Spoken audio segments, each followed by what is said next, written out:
মনির আপনার ডিশ নিয়ে চলে আসুন। ওই স্পাইসের নাম কি ওটা? বুহা আমাদের যে রেসিপিটা দেওয়া হয়েছে সেটাতে দেওয়া ছিল বুহা হাট। চিকেনের মধ্যে কোনো মশলা ঢোকে নাই? কাটিংটা কি ঠিক আছে? না, এই একমাত্র ফুড যেই ফুডের জন্য আমি গত সিজনে এই সুপার শেফ কিচেন থেকে ছিটকে চলে যাই। শবনম, কার্ভিং কোথায়? আজকে তো কনসেপ্ট ছিল কার্ভিং। ম্যাম আমি অনিয়নটা কেটেছিলাম কিন্তু কমপ্লিট করতে পারিনি, তারপরে এইভাবে কেটে দিয়েছি। মানে আপনার টাইম ম্যানেজমেন্টের বড় অভাব, তাই তো? এখানে আপনি হাই হিটে এটা করে ফেলছেন, ভিতরে ব্লাড রয়ে গেছে। জাজরা যখন আমার ফুডটা মুখে নিয়ে বলল যে চালটা সেদ্ধ হয়নি, তখন আমি পুরোপুরি হতাশ হয়ে গিয়েছিলাম। চড়া জলটা ছাড়া অলওয়েজ ফাইন, বেশ হয়ে গেছে। আর আরেকটা জিনিস হচ্ছে কি কার্ভিং, না তাই না? এই যে কিউট একটা কার্ভিং এতগুলো ফুডের মধ্যে একটা হারিয়ে গেছে। খুব একটা আর্টিস্টিক কি বলবো, ছোট বাট জিওমেট্রিক্যাল একটা ব্যাপার স্যাপার ওই ছোট্ট একটা কার্ভিং এর মধ্যে আছে। এই সেন্সটা কেন কাজ করলো না যে কতটুকু ফুড নিয়েছেন, মশলার ব্যবহারটা কতটুকু হবে? এক্সট্রা ইউজ করেছি, মেস ইউজ করেছি। না ওইটা করতে পারেন, কিন্তু আপনি দেখেন পুরো খাবারটা কালো হয়ে গেছে মশলার যন্ত্রণায়। প্রপারলি সব মশলাগুলো ইউজ করেছেন আমি আশা করছি, কেননা আমি যখন ভিজিট করেছি আপনাকে, আপনি বলেছেন আপনি ইউজ করেছেন।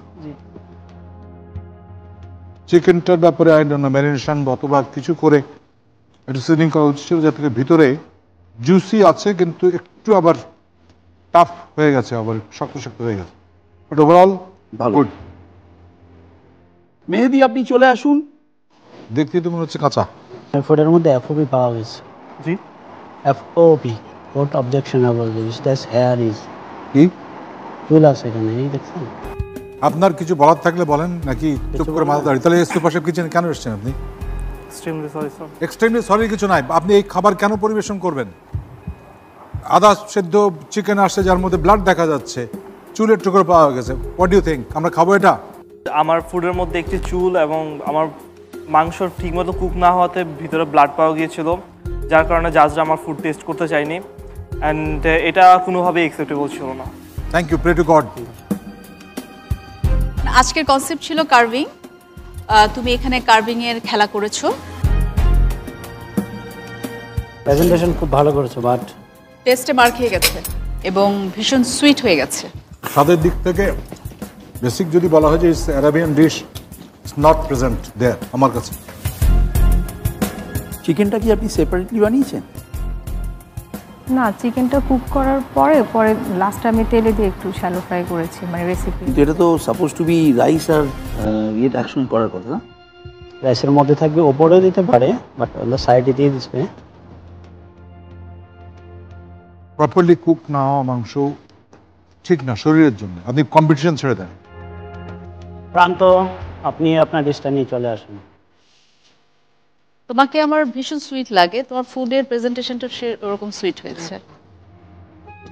তুমি একটা জিনিস বেশি ইউজ করছো, যেটা হলো জয়ফল বেশি ইউজ করছো। যদি ঝাল না হতো আর স্ট্রং তোমার জয়ফলের ফ্লেভারটা যদি স্ট্রং না হতো, টেস্টটা কিন্তু খুব ভালো। রোহিনা, বেরেস্তা পুড়ে গেছে। ওয়েল ডান বেরেস্তা।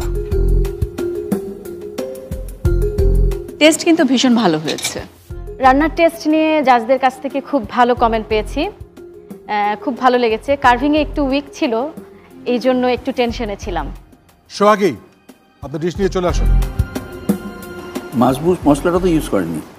না, ওই মশলাটা তো দেখিনি, কিন্তু গোলাপ জল, বাটার, হালকা একটু অলিভ অয়েল। বিরিয়ানির মধ্যে কিন্তু ইটস নট ব্যালেন্স। এই ডিশের মধ্যে বিরিয়ানি কিন্তু একটু মশলা স্পাইস হয়ে গেছে। আয়েশা, আপনি চলে আসুন আপনার ডিশটা নিয়ে। আপনার কিচেন ম্যানেজমেন্টটা একটু ভালো করে জানতে হবে। এই জিনিসগুলো আপনার মধ্যে মানে বড় রকমের ল্যাকিংস আছে। আপনি এর মধ্যে কি কি ইউজ করছেন? আমি দেশীয় মশলা করেছি, এছাড়া আমি বাদাম দিয়েছি, কিশমিশ দিয়েছি। আর নাথিং। আপনার প্রেজেন্টেশন ইজ ফাইন, দেখতে ঠিক লাগছে। দেখো, এবড়ো থেবড়ো কিচেন তো বাসার বাচ্চাকে যদি দেওয়া যায়, সেও তো খেতে চাইবে না। ফুডের তো সবচেয়ে বড় জিনিস হচ্ছে দেখতে রুচিশীল হতে হবে, রুচিপূর্ণ হতে হবে। এতক্ষণ যেসব ফুড খেয়েছে তার মধ্যে কিন্তু এই ফুডটা কিন্তু জিভের মধ্যে কিন্তু টেস্টের আমি মানে ফিল করছি। বাট আমরা কিন্তু চিকেন আরও দিয়েছিলাম। আমার মনে হয় যে ব্রেস্টের সাথে যদি লেগ পিসও একটু রাখা হতো আরও বেটার হতো। বেস্ট পিস দিয়েছি স্যার। মুরগির ব্যাপারে আমার খুব বিয়ে আছে, চিকেনের ব্যাপারে মশলা নেই, একদম পানসা টাইপ। যে কনসেপ্ট ক্লিয়ার, বাট আপনার কুকিং এর ব্যাপারে একটু সচেতন হতে হবে, কারণ স্পাইসটা ব্যবহার করেননি আপনি। বুঝলাম না চিকেনের সবার কোনো মশলার ঢোকে নাই কেন, বুঝলাম না বেসিক প্রবলেম কি। জাহিদ, খাবার নিয়ে চলে আসো। অ্যারাবিয়ান ওই স্পাইসটা ইউজ করেছেন? অ্যারাবিয়ান স্পাইসের না, ওটা আমি ইউজ করিনি। আমি জয়েন্টে কেটে দিয়েছিলাম, যেন প্রত্যেকটা জয়েন্টে কেটে দিয়েছি। ফাইন, আমরা দেখতেছি।